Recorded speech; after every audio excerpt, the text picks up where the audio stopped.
screen is visible to everyone? All right. आज हमें अस्थि संख्या, बहुत सारी इम्पॉर्टेंट चीज़ें, और हम लोग सिर्फ संख्याएं ही आज पढ़ने वाले हैं।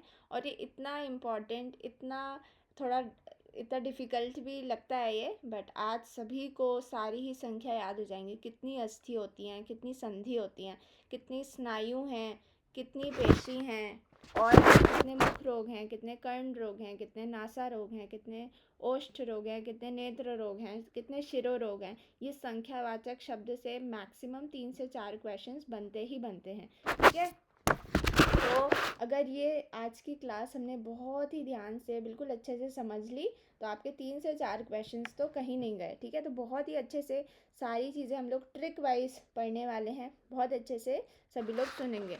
ठीक है, तो यहाँ पे जो अस्थि की संख्या बोली है आचार्य सुश्रुत को ही हमें बेस में रखना है।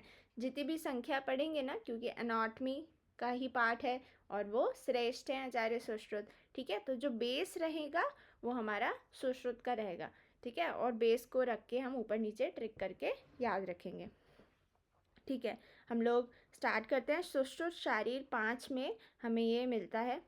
इसकी छोटी सी एक इमेजिनरी टेबल यहाँ पे लिखी है। सबसे पहले हम संख्या याद रखेंगे। देखें, चरक और काश्यप और वाग्भट, इन तीनों के अनुसार 360 अस्थियाँ होती हैं।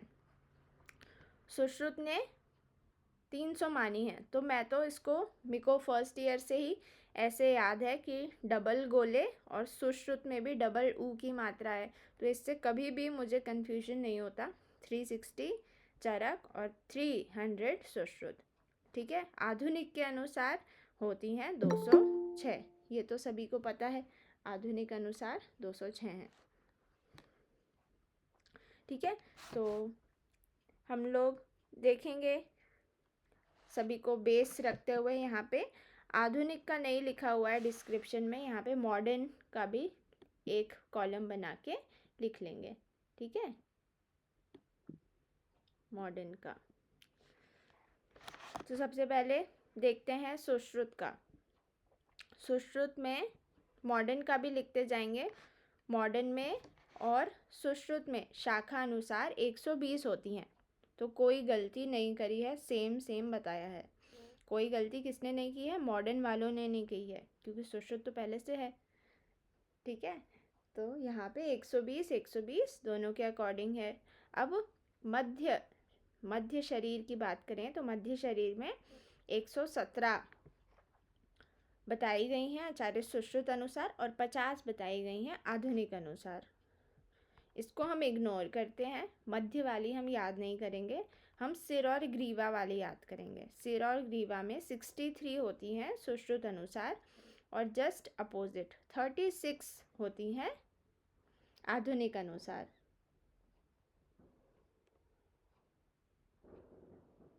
ठीक है, तो यहाँ पे 36 का आंकड़ा चलता है मॉडर्न का, किससे? आचार्य सुश्रुत से।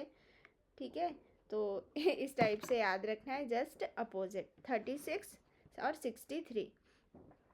ठीक है, 300 ज़्यादा है इसलिए ज़्यादा यहाँ पे आई हुई हैं सुश्रुत शारीर 5 में। अब हम चरक का देखेंगे। यहाँ पे सभी को पता है 8 नंबर बहुत ही प्रिय होता है चरक को, तो उन्होंने 8 ज़्यादा मानी है। 120 + 8 करके हमें याद हो जाएगा। शाखा में 128 होती हैं। ठीक है, मध्य शरीर में 140 बताई हैं, और 92। देखो, मॉडर्न का हम ऑन एंड ऑफ करें तो लगभग 3 गुना ज़्यादा चरक ने शिर और ग्रीवा में माना है। ठीक है, तो अगर हमें कोई 2 संख्या भी याद हो जाती हैं तो हम 360 से उसको माइनस कर देंगे, क्योंकि कुल संख्या तो हमें पता है 360 होती है।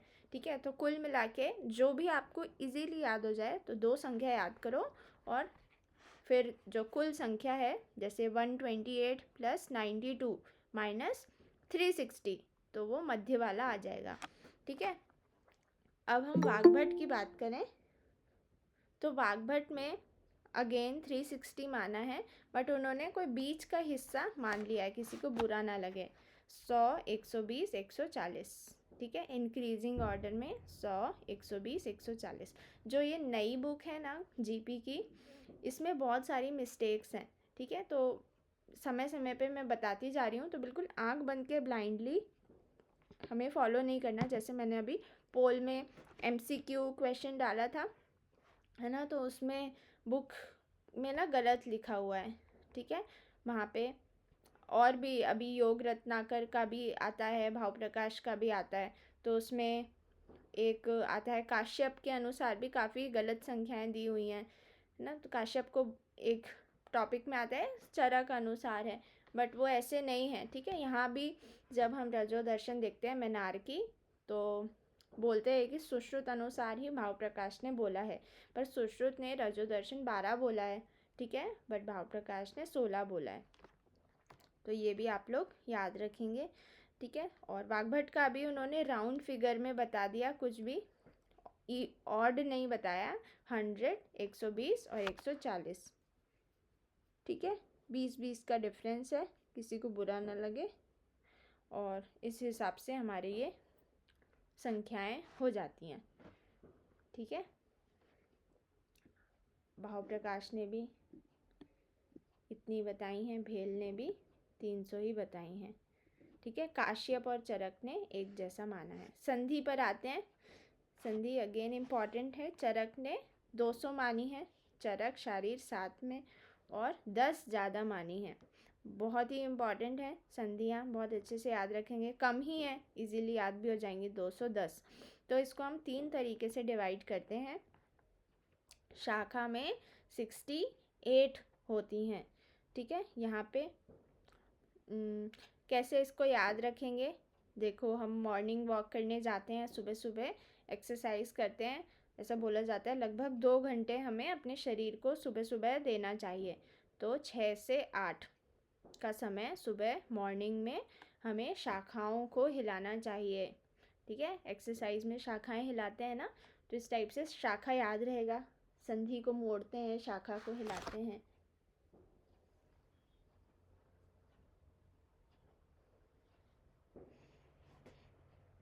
ठीक है। नेक्स्ट आता है कोष्ठ या मध्य शरीर, तो उसमें 59 होती हैं। तो इसको हम कैसे याद कर सकते हैं, हम इतना जॉब वगैरह करते हैं तो किसके लिए करते हैं, पेट के लिए करते हैं, ठीक है। तो 9 to 5 जॉब करते हैं, ठीक है, 9 to 5 जॉब करते हैं पेट के लिए, कोष्ठ के लिए, ठीक है, मध्य शरीर के लिए।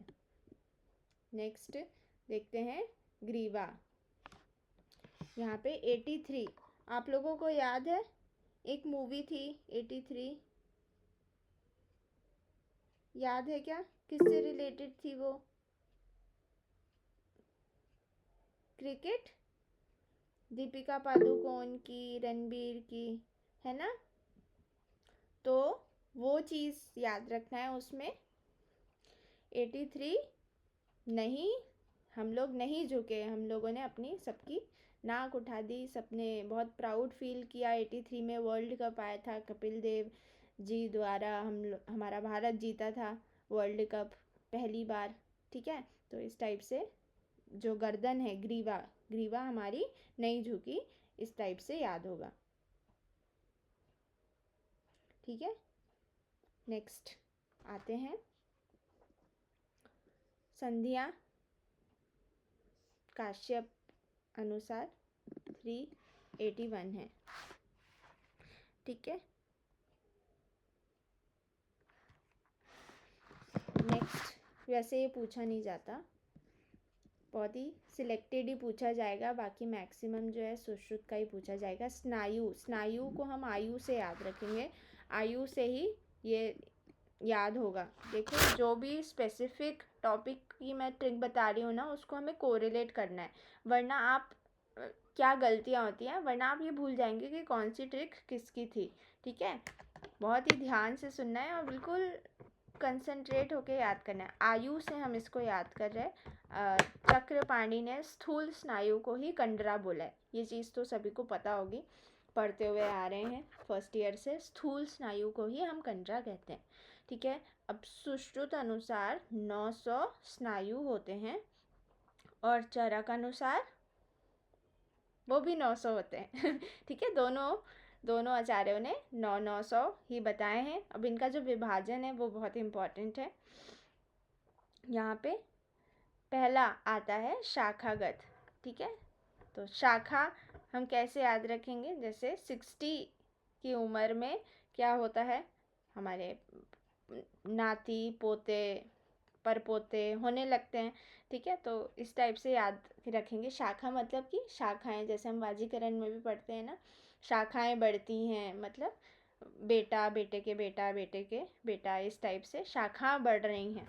ठीक है, तो ये इस तरीके से याद रहेगा। नाती पोते 60 वर्ष में हो जाते हैं, शाखाएं हो जाती हैं। फिर मध्य शरीर कैसे याद रखेंगे, 23 की उम्र में हमारे क्या होते हैं, अफेयर वगैरह हो जाते हैं, तो मध्य आयु में 23, इस टाइप से याद रख सकते हैं। ठीक है, और ऊर्ध्व जत्रु कैसे हम लेते हैं इसको, ग्रीवा और शिर, तो ग्रीवा में 36 और शिर में 34, इस टाइप से 70 ऊर्ध्व जत्रुगत होते हैं ये। तो ग्रीवा में छोटा छोटा लिखते जाएंगे। 36 की उम्र में वरमाला डालते हैं ग्रीवा में। कौन सी आयु से रिलेटेड है, तो कौन सी आयु में वरमाला डली, 36 की आयु में। जो सेलिब्रिटीज़ वगैरह हैं वो कितना इतने में शादी करते हैं, 36 में वरमाला डली। एक याद हो जाए हमें ग्रीवा का, फिर तो हमें पता ही है, तो 70 माइनस 36 इक्वल्स टू 34। ठीक है, सिंपल। अब ये जो स्नायु है इसको हमें प्रकार भी ध्यान रखने हैं इसके, तो ये देखेंगे स्नायु के प्रकार होते हैं 4। सभी को स्क्रीन दिख रही है?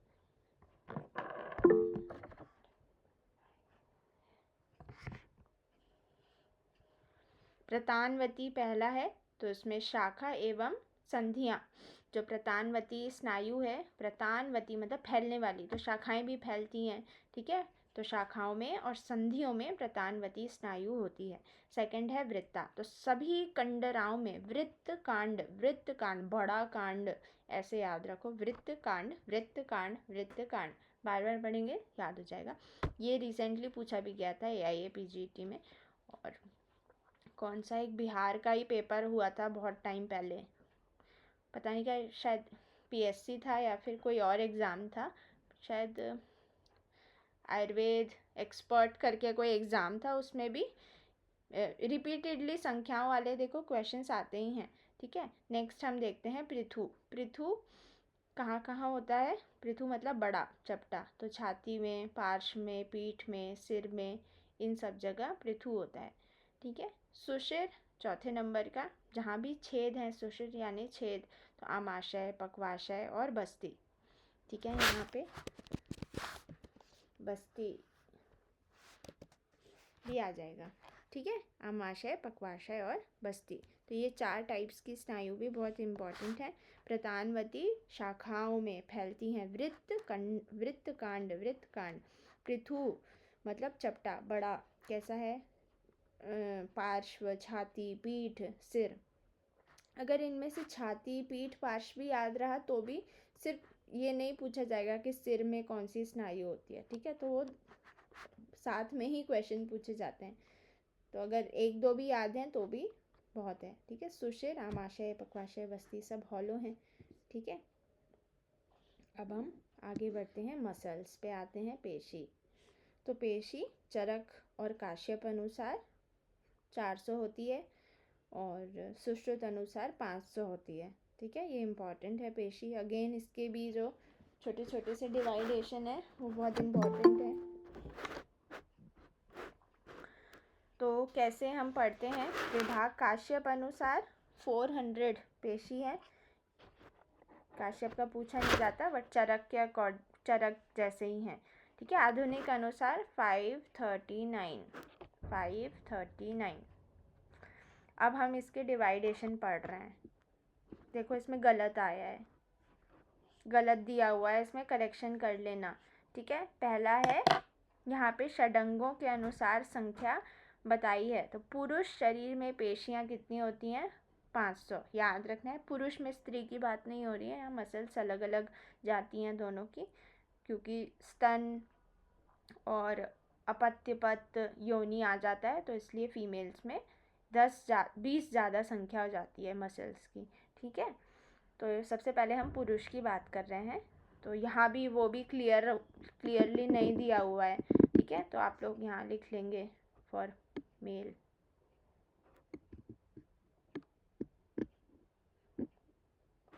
और फीमेल का अलग से मैं लिखवा दूंगी। तो यहाँ पे शाखावत 400 है। ठीक है, तो शाखा कितनी होती हैं? 4 होती हैं। ठीक है, 2 हाथ 2 पैर, इस टाइप से याद रखें। ठीक है, कोष्ठ में कैसे याद रखना है? यहाँ पे करेक्ट कर लेंगे, 66 गलत है, ये 66 आएगा। ठीक है, तो सबके तो 6 पैक होते हैं, और जो द ग्रेट हमारे सुश्रुत जी हैं, उनके 66 पैक हैं। ठीक है, जैसे शाहरुख खान के भी ज़्यादा है ना, 8 पैक हैं शायद, ऐसे ही 66 पैक हमारे सुश्रुत जी का मुकाबला कोई कर ही नहीं सकता। तो कोष्ठ से 66 याद रहेगा। ऊर्ध्व जत्रु में 34 हैं, अगेन करेक्शन है यहाँ पे। ठीक है, 34।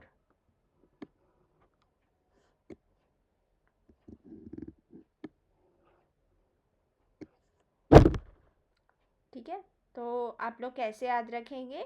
एक तो हो जाएगा 400 और एक हो जाएगा 66। अब 500 में से इनको माइनस कर देंगे तो ये आ जाएगा। ठीक है, सिंपल ही है। आधुनिक अनुसार मैंने 539 लिखवाया ना, वो गलत है। देखो, शायद यहाँ पे लिखा भी होगा 539, ये गलत है। 519 ठीक है। ठीक है, यहाँ 1 आएगा, 519।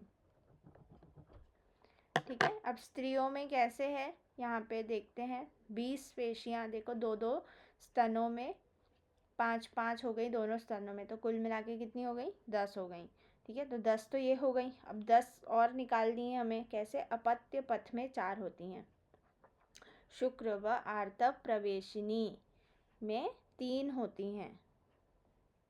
शुक्र आर्तव प्रवेश स्थान में 3 है, और गर्भ छिद्र आश्रित भी 3 होती हैं।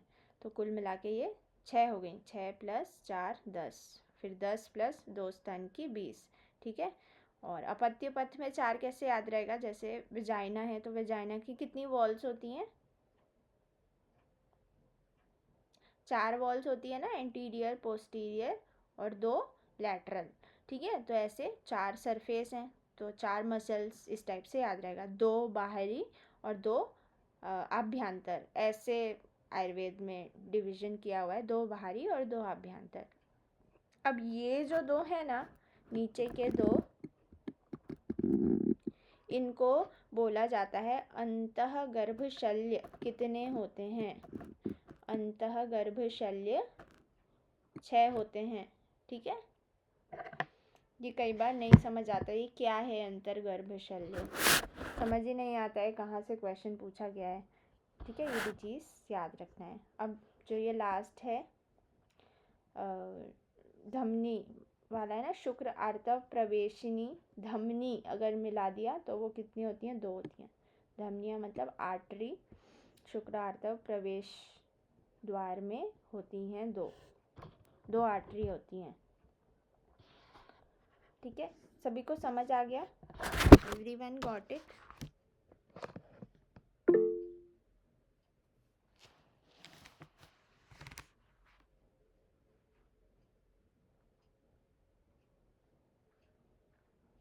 चलिए देखते हैं नाड़ी रोग।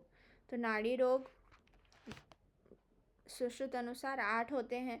सुश्रुत निदान 8 में दिए हुए हैं, और माधव और भाव प्रकाश अनुसार 5 होते हैं। कौन कौन से होते हैं लिख लेंगे, क्योंकि मुझे ऐसा लग रहा है शायद आप लोगों को याद ना हो। पढ़ा तो होगा, याद नहीं होगा।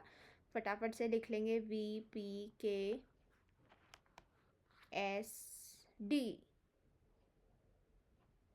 डी फॉर क्या है? बंधज। Very good. 8वां है शल्य जन्य नाड़ी। अब भाव प्रकाश और माधव अनुसार 5 कौन से हैं? वी, पी, के, एस, शल्यज।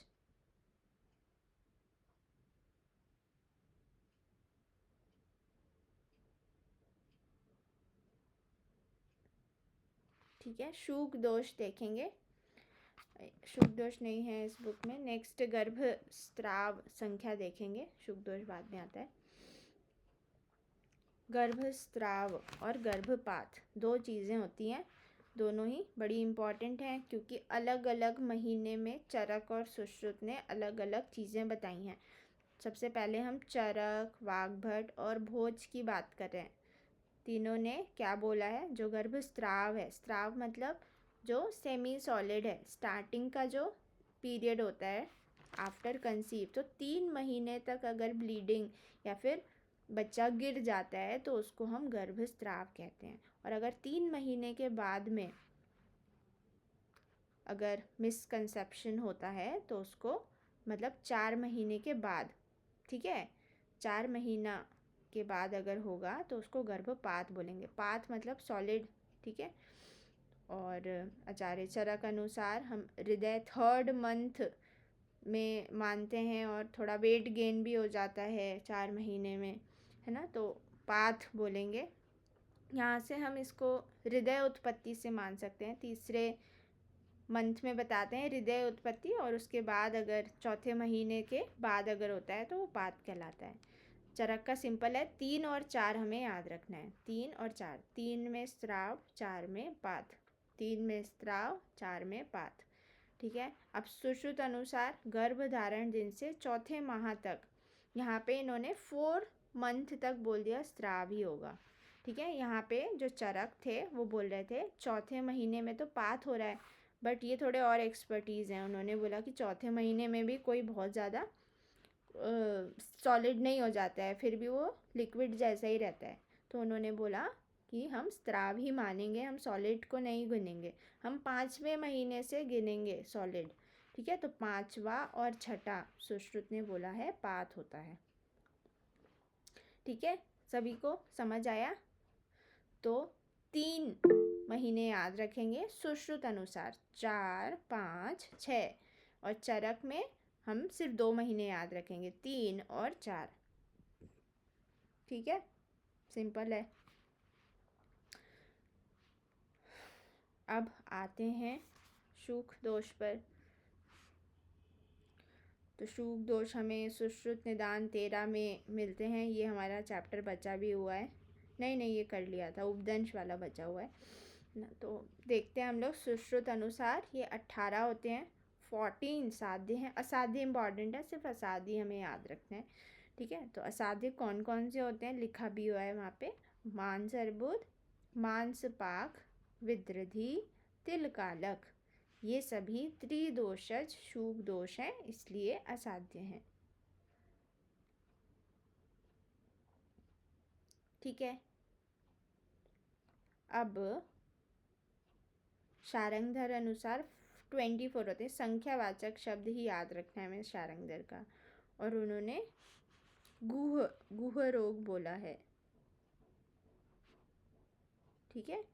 और वाग्भट अनुसार हम 23 देखते हैं, 23 कैसे होते हैं वाग्भट अनुसार, उन्होंने भी गुह्य रोग से ही संख्या दी है। 18 शुक दोष होते हैं जो सुश्रुत ने बताए हैं, और 5 प्रकार के उपदंश बताए, इन दोनों को मिला के उन्होंने गुहा रोग बोल दिया है, गुह्य रोग, ठीक है। लिख लेंगे कैसे कैसे, 5 उपदंश और 18 शुक दोष, लिख लिया सभी ने?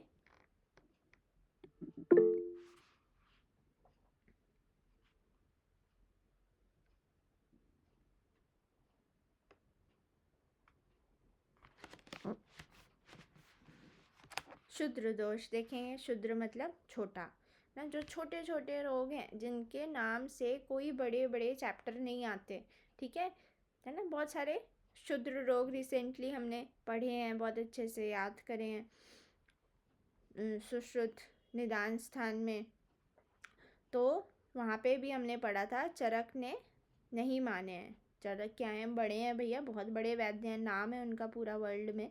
तो छोटी छोटी औषध बीमारियों के बारे में वो चर्चा नहीं करते हैं, ठीक है। तो उन्होंने नहीं बताया। अब सुश्रुत ने 44 बताए भाई, सुश्रुत के ही बहुत ज़्यादा इंपॉर्टेंट है बताए। वाग्भट ने भी हैं, शारंगधर ने भी हैं, पर सबसे ज़्यादा जो पूछे जाते हैं, मैंने तो अभी तक सुश्रुत के ही देखे हैं। उनके ही दोष, उनके ही लक्षण, सारी चीज़ें, चिकित्सा, सभी सुश्रुत का ही पूछा जाता है। तो बिल्कुल बाय हार्ट करना है 44 क्षुद्र रोग, ठीक है। अगर किसी को पढ़ना है तो मुझे बता देंगे, मैं रिकॉर्डिंग भेज दूंगी। रिसेंटली हम लोगों ने पढ़ा था। नेक्स्ट, वाग्भट ने 36 माने हैं, ठीक है। 36 का आंकड़ा चलता है, छोटे हैं ना वो, तो 36 का आंकड़ा चलता है ऐसे, मैंने याद करवाया था। माधव के 43 हैं, एक मिस हो गया, एक कम हो गया ना, सुश्रुत से एक कम बेस हमें सुश्रुत को रखना है। एक मिस हो गया, M for Madhav, M for mistake या मिस, ठीक है। शारंगधर ने 60 बताए हैं।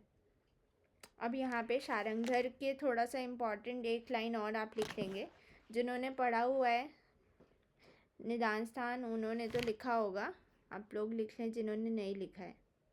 लिखेंगे शारंगधर ने 4 प्रकार के व्यंग, 8 प्रकार के विस्फोट,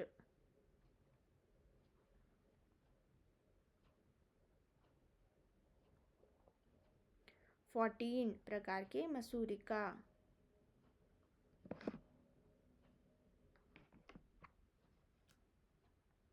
मैम एक बार रिपीट कर दीजिए ना, क्या बोले हैं? 4 प्रकार के व्यंग, 8 प्रकार के विस्फोट, 14 प्रकार के मसूरिका।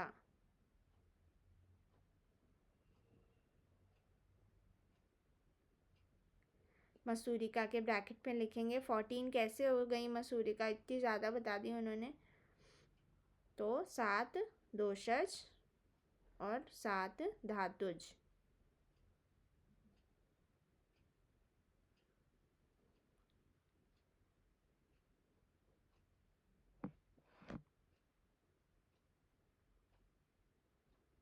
ठीक है। अब धातुज जो भेद हैं, मैंने उस टाइम भी बताया था, कोई बताएगा धातुज भेद और कौन कौन सी व्याधियों में हमें मिलते हैं? एक आध याद है किसी को? ज्वर। Very good. कुष्ठ भी है क्या?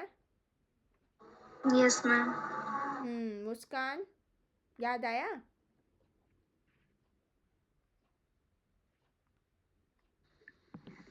Yes ma'am. ठीक है, ज्वर और कुष्ठ और मसूरिका के धातुज भेद होते हैं, ठीक है। लिख लिया नाकुम? कंप्लीटेड। आगे बढ़ते हैं हम लोग। मुख रोग, वेरी इंपॉर्टेंट, बहुत ही ध्यान से सुनना है सारी चीज़ें। मुख रोग चरक अनुसार कितने हैं? 64 भी हैं और 4 भी हैं, ठीक है। तो यहाँ याद रखेंगे, लिख लेंगे। 6, 4/4 ही लिख दिया उन्होंने, यहाँ 6 आएगा, ठीक है। 4 भी बताए हैं और 64 भी बताए हैं। तो कैसे बताए हैं उन्होंने? रक्त आदि दूष्य आकृति नाम भेद से 64 बता दिए हैं। तो इसको हम कैसे याद रख सकते हैं? देखो, उन्होंने मुख रोग बताए हैं, तो मुख में कितने दांत होते हैं? टोटल आइडियल कितने दांत होते हैं हमारे? 32। 32 का डबल कर दें तो 64 हो जाएगा, ठीक है। तो इस टाइप से 64 याद रहेगा, ठीक है। अब हम आते हैं सुश्रुत पर। उन्होंने अयन बताया ना, 7 तरीके से डिवाइड किया, मैंने टेबल बनवाई थी सभी को। 7 तरीके से डिवाइड किया हुआ है मुख रोग को, है ना। तो सप्तायन है उनके, 7 अयन है। तो सुश्रुत और भोज ने 65 माने हैं। और फिर माधव, भाव प्रकाश और योग रत्नाकर, मेरे भाई योग रत्नाकर, उन्होंने बोला है कि मेरे भाई हैं, ठीक है, माफ़ कर दो। मैंने ऐसे ट्रिक बताई थी आप लोगों को कि अरे ये तो मेरे भाई हैं, कोई बात नहीं, चलता रहता है। 2 ही ज़्यादा बताएं, कोई बहुत ज़्यादा गलती नहीं है, ठीक है। अब शाबाश करके हम याद करे थे, शाबाश, शा से +9, बा से +10, शा फॉर शारंगधर, बा फॉर वाग्भट, ठीक है। और चरक से अगर हम कंपेयर करते हैं, अगर आप चरक को बेस लेके चलते हैं तो चरक से +10 शारंगधर ने बताए हैं और सुश्रुत से +10 वाग्भट ने बताए हैं। तो सुश्रुत +10 लिख लेना वाग्भट में और चरक +10 लिख लेना शारंगधर में। और शाबाश करके भी आप लोग याद रख सकते हैं, +9 +10, ठीक है। और वाग्भट ने अष्टायन का वर्णन किया है 8। कौन सा एक प्रदेश एक्स्ट्रा है? गंड। वेरी गुड, वेरी गुड, गंड प्रदेश, ठीक है। नेक्स्ट आते हैं कर्ण रोग पर। ये मेरे भाई योग रत्नाकर से हमें 67 याद हो जाएगा। मेरे से माधव, भाई से भाव प्रकाश और योग रत्नाकर, ठीक है। नेक्स्ट देखते हैं कर्णगत रोग। तो 4 माने हैं, इसको हम कैसे याद रखेंगे? अभी तो हमने पढ़ा नहीं है कर्णगत रोग, इसलिए अभी से ही इसको याद रख लीजिए। अभी पढ़ेंगे आगे सुश्रुत शारीर में, बट उधर मैं फिर अच्छे से नहीं पढ़ाऊँगी, अभी पढ़ा रही हूँ मैं अच्छे से ठीक है। तो ध्यान से सुने, चरक अनुसार 4 होते हैं, ठीक है। एक सेमिनार है और जो चारक है उन्होंने सिर्फ 4 घंटे ही सुना। काफ़ी बिजी हैं वो, इतना समय नहीं है उनके पास कि वो पूरा दिन पढ़ें, ओपीडी काफ़ी ज़्यादा रहती है उनकी, 4 घंटे ही सुन पाए हैं। और जो शारंगधर हैं उन्होंने कितने घंटे होते हैं? 24 घंटे होते हैं। तो शारंगधर तो भाई अपनी प्रॉपर नींद लेंगे, ठीक है। तो 6 घंटा वो सोए हैं और 18 घंटा उन्होंने सुना है। कान का काम सुनना होता है, सेमिनार, ठीक है। ट्रिक याद रखना किसकी है, वरना नेत्र रोग में या नासा रोग में आप लोग कभी सेमिनार घुसा दें, ठीक है। यहीं पे ही कन्फ्यूजन होता है। तो ट्रिक भी बहुत ज़रूरी है, किससे रिलेटेड है, ठीक है। तो यहाँ पे वाग्भट अनुसार हम आए तो छोटे हैं ना वाग्भट, जो छोटे बच्चे होते हैं वो ज़्यादा काम भी करते हैं ना। 24 घंटे तो उन्होंने सुना, प्लस 1 घंटा उन्होंने सब टेंट वगैरह समेटा, दरी चेयर वगैरह समेटी, दोने वगैरह जो पड़े हुए थे, 1 घंटा एक्स्ट्रा उन्होंने काम किया, ठीक है। तो ऐसे उनके 25 हो जाते हैं, ऐसे याद रहेगा। अब हमारे जो 3 भाई बंधु हैं, सुश्रुत, भाव प्रकाश और योग रत्नाकर। अब ये जो 3 फ्रेंड्स जो मिल गए, इनको तो पता ही नहीं चला समय का, तो अपने मस्त गपशप मार रहे हैं। तो फ्रेंड्स में इनको पता ही नहीं चला कब 28 घंटे हो गए, ठीक है। तो 8 तो 28 याद रखें, ठीक है। 4 घंटे और ये बैठे रहे, दोस्तों के साथ गपशप मारते रहे सेमिनार में, ठीक है। तो इस टाइप से सारी ही चीज़ें याद हो जाएंगी, ठीक है। समझ आया? लथेश, लथेश आपकी फर्स्ट क्लास है ये?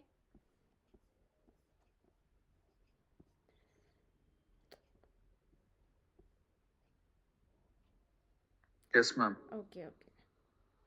नाकुम,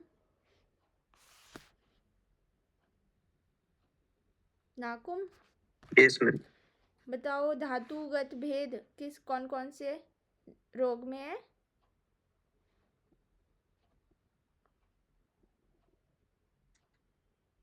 मसूरिका में।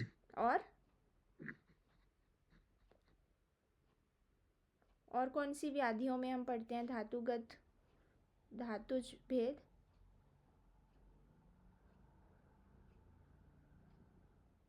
नहीं लिखा क्या? नहीं मैम। लिख लो, ज्वर और कुष्ठ पूछ लेते, अगर नहीं लिखा तो मैं पूछती नहीं तो फिर छूट जाता। नेक्स्ट आते हैं हम लोग शिरोरोग पर।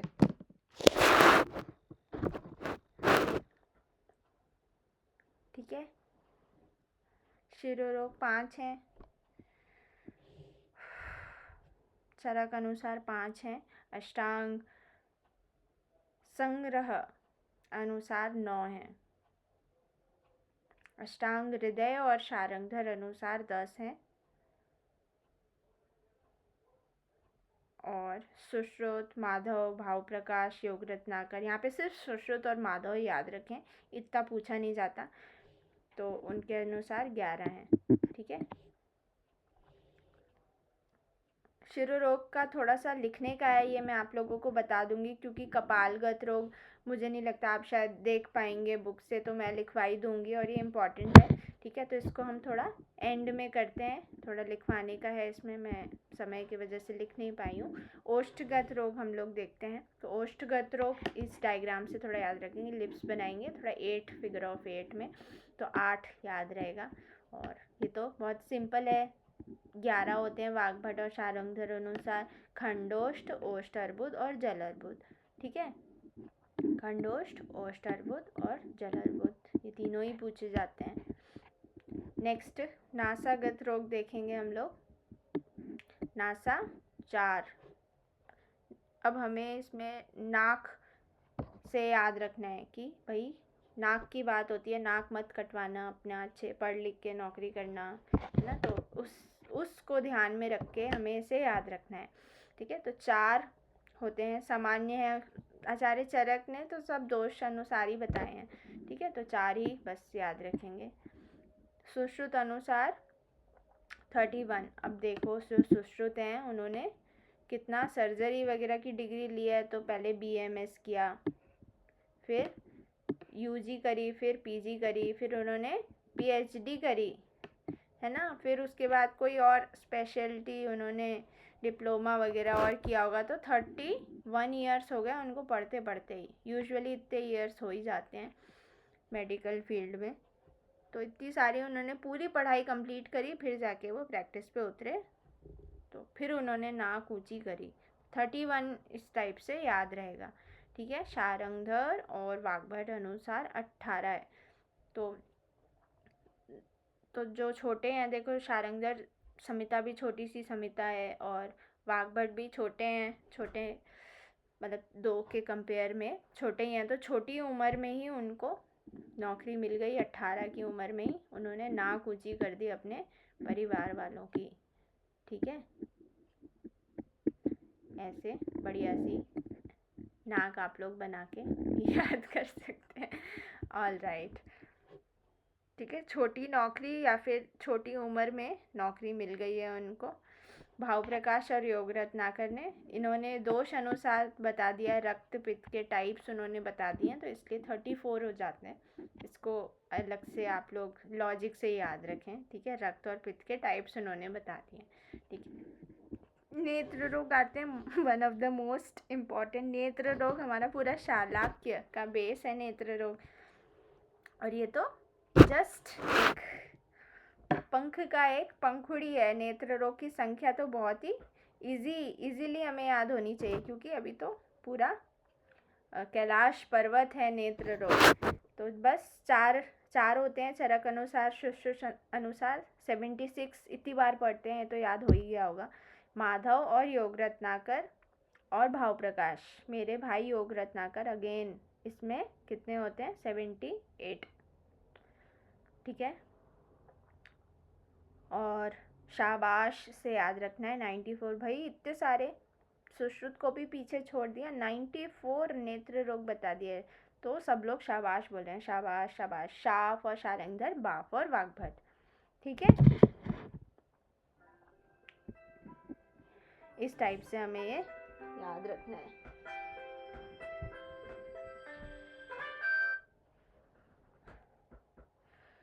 यहाँ पे साध्य 52 होते हैं, याप्य 7 होते हैं, काच आदि पढ़ते हैं, असाध्य 17 होते हैं। जब हम पढ़ेंगे ना, जैसे डिवाइड करते हैं ना, वात पित्त कफ, तब हमें ये इजीली याद हो जाता है कि साध्य कौन कौन से हैं। चिकित्सा में भी ये हम पढ़ते हैं, तो जब हम वात पित्त कफ में वातज नेत्र रोग कितने हैं, और जो कॉमन चिकित्सा हम पढ़ते हैं, ठीक है, यहाँ तो बहुत शॉर्ट में लिख दिया है, बट इसके जो नाम है ये भी इम्पॉर्टेंट है। तो 11 कौन कौन से हैं, 5 कौन से हैं, ये कौन से हैं, फिर इसको हम स्किप कर देते हैं। जो ज़्यादा हैं वो हम याद नहीं करते, जो छोटे हैं वो हम याद कर लेते हैं। ठीक है, तो ऑड वन आउट से क्वेश्चन ठीक हो जाता है। तो बस ऐसे ही आप लोग नेत्र रोग की संख्या याद रखें। और इसमें छेदन कैसे हम कर सकते हैं, कहीं छेद करना है, बैलून में छेद करना है तो पिन से कर सकते हैं। तो यहाँ 2 पिन है, ठीक है, तो दोनों पिन से हमने छेद कर दिया, तो छेदन 11 हो गए। भेद किया, पंच मारा किसी को तो भेद दिया है, स्किन फट गई उसकी, इतनी जोर से पंच मारा। पंच से 5 याद रख सकते हैं। लेखन से 9 लखाहार फेमस है, सभी को 9 लखाहार चाहिए, ठीक है। और बाकी सारे याद हो जाए। वेधन के 15 हैं, ठीक है। इसकी भी एक ट्रिक करी थी, अभी मैं भूल रही हूँ वो ट्रिक, पता नहीं क्या थी। एक बार शालाक्य में मुझे देखना पड़ेगा, अच्छी सी ट्रिक बनाई थी मैंने इसकी। हाँ, वेद की बनाई थी कि हमें एक बार में ही वेधन करना है ना। अगर हम इंजेक्शन लगाते हैं किसी पेशेंट को तो ऐसा तो नहीं हम 5-5 बार लगाएंगे, एक बार में ही हमारा परफेक्ट वेधन होना चाहिए, वरना पेशेंट चिल्लाएगा। गवर्नमेंट में तो चल जाता है, प्राइवेट में नहीं चल पाता। जब मैं सीखी थी मुझे अभी भी याद है, इतने ख़राब एक्सपीरियंस थे। मैं तो कैनुला, एक तो वो बेचारी पेशेंट, मैं वो उसमें लेबर रूम में मुझे ड्यूटी दी गई थी कि मैंने ही ली थी कि मुझे कैनुला नहीं आता है लगाना, फर्स्ट सेकंड ईयर की बात है। तो मैं सबको कैनुला, बेचारी वो इतना उसको लेबर पेन हो रहा है, इतना दर्द हो रहा है, ऊपर से मैं हमेशा काउंटर कर दूँ, मुझसे वो हो ही नहीं रहा था। फिर मैं बुलाती नर्स को कि ये क्या हो गया, हो नहीं रहा। तो उन्होंने बोला ऊपर किया होगा या नीचे किया होगा। तो एक बार में वेधन होना चाहिए। तो बेचारी जो फीमेल थी इतना कोऑपरेटिव थी, एक तो उन्हें दर्द, ऊपर से मैं उल्टा सीधा कर देती थी। पर हाँ, बस एक बारी या मैक्सिमम 2 बारी मुझसे ऐसा हुआ था, फिर मैं सीख गई थी। तो जो काम नहीं आता उसको लग के हमें ज़बरदस्ती उससे भागना नहीं है, उसका सामना करना है, उसको सीख कर ही छोड़ना है, ठीक है। तो ऐसा संकल्प सभी को लेना चाहिए। जैसे नेत्र रोग कितने डिफ़िकल्ट हैं, है ना। कई बार लगता है छोड़ो यार, नेत्र रोग नहीं पढ़ रहा है, मन ही नहीं लगता। क्यों? क्योंकि हमें कोई पढ़ाता ही नहीं है इतने अच्छे से। जब हम पहली बार में अच्छे से नहीं पढ़ेंगे तो हमें रिविज़न करने का भी मन नहीं करता, ठीक है। तो इसलिए एक बार जब भी अच्छे से पढ़ें, बिल्कुल एक एक चीज़, भले ही हमें 1 घंटा लगे, जब सेकंड रिविज़न करेंगे ना तब हमें 30 मिनट्स लगेंगे, थर्ड रिविज़न करेंगे ना 15 मिनट लगेंगे, और जब फोर्थ रिविज़न करेंगे ना तो सिर्फ 6 से 7 मिनट लगेंगे। जब इतना रिविज़न हो जाए इसका मतलब आपने अच्छे से टॉपिक पढ़ा हुआ है, ठीक है। टाइम धीरे धीरे कम होता है, तो ऐसे घबराना नहीं है कि अरे इतना टाइम लग गया, हमें पूरा दिन लग गया नेत्र रोग करने में, है ना। तो नेक्स्ट टाइम आप रिविज़न करेंगे तो ऑफकोर्स कम टाइम लगेगा, ठीक है। तो इसको ध्यान में रखते हुए सभी लोग रिविज़न करते जाएं पहले पेज से ही। नेत्र मंडल देखते हैं, तो नेत्र मंडल सुश्रुत अनुसार 5 होते हैं और वाग्भट अनुसार 4 होते हैं। हृदय रोग दिया हुआ है, पहले हम पढ़ चुके हैं वैसे, हृदय रोग और शिरोरोग चरक अनुसार 5 होते हैं। कौन कौन से? वी, पी, के, एस और क्रिमिज, ठीक है। और सन्निपातज नहीं मानते हैं, वी, पी, के, एस और क्रिमिज होता है इसमें। क्रिमिज तो मानते हैं पर सन्निपातज नहीं मानते, ठीक है। सभी को आया समझ में? एवरीवन? भावना आपकी फर्स्ट क्लास है ये कि सेकंड?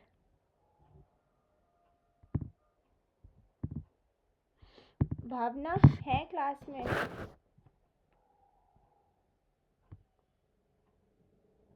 नेक्स्ट हम शिरोरोग में देख रहे थे। शिरोरोग मैं लिखवा रही थी आप लोगों को, देखें चरक अनुसार थोड़ा सा लिखेंगे, स्टिकी नोट्स में छोटा छोटा सा लिखते जाएं। वी, पी, के, एस, क्रिमिज। यहाँ हृदय रोग इसलिए बोला क्योंकि शिरोरोग आ गया था ना, ठीक है। तो दोनों साथ में ही हम पढ़ते हैं चरक में, सुश्रुत में तो नहीं पढ़ते साथ में, ठीक है। लिख लिया। अब अष्टांग संग्रह अनुसार हम 9 पढ़ते हैं, अष्टांग हृदय अनुसार हम 10 पढ़ते हैं। तो 10 अभी मैं लिखवाऊंगी कैसे 10 होते हैं, पर उससे पहले शिरः कपालगत रोग 9 कौन कौन से होते हैं वो आप लिखेंगे। पहला है उपशीर्षक,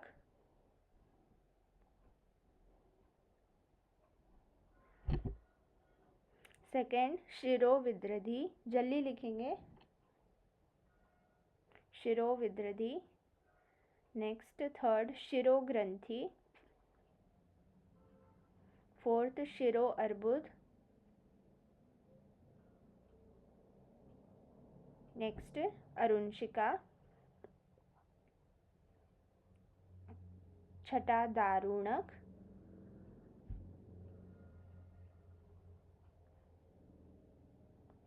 सातवां इंद्रलुप्त, आठवां खालित्य, नवा पलित।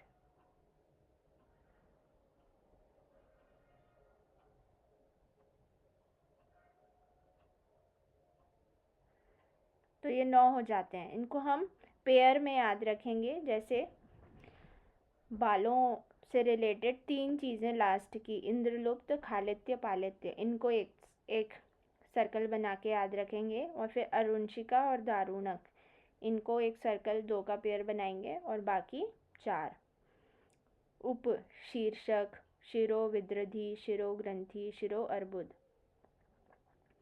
ठीक है।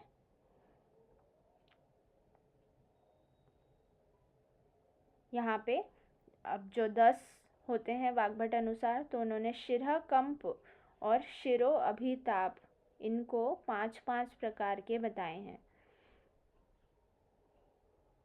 कौन से 5 प्रकार लिखें? P, K, R, S, कृमि। मैम पूरा कंप और क्या बताई थी? शिरो अभिताप, शिरो अभिताप।